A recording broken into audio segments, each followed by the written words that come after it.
Bwana mdogo Nico Williams, leo mambo yamekuwa magumu kweli kweli. Leo mechi ya Athletic Club Bilbao dhidi ya FC Barcelona.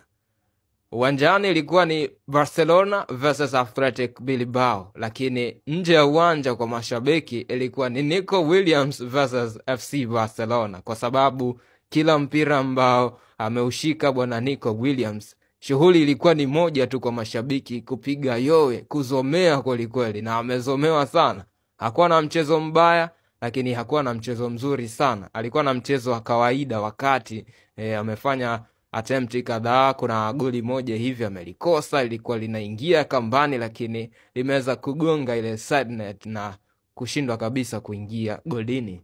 Dakika 55 ya mchezo, kocha akaamua kumpumzisha, akamtoa nje ya uwanja na anaondoka kwa kipigo cha magoli 4-0. Barcelona akibuka na ushindi wa magoli 4-0 dhidi ya Athletic Bilbao. Mchezo wa kwanza kabisa katika msimu huu wawili hao kukutana, Barcelona versus Athletic Club, na Barcelona wanafanikiwa kuuzindua uwanja wao wa Camp Nou vizuri kabisa kwa ushindi wa magoli 4-0. Yajayo unaambiwa yanafurahisha. Nyota njema huonekana asubuhi. Moja kwa moja Barcelona wanapanda pale juu kileleni katika msimamo wa ligi kuu nchini Uhispania, La Liga Santander, wakiwa na alama 31 katika michezo 13 waliocheza mpaka sasa. Mchezo mmoja mbele ya Real Madrid ambao wako sawa kwa point, lakini tofauti ya magoli ndio imewatenganisha.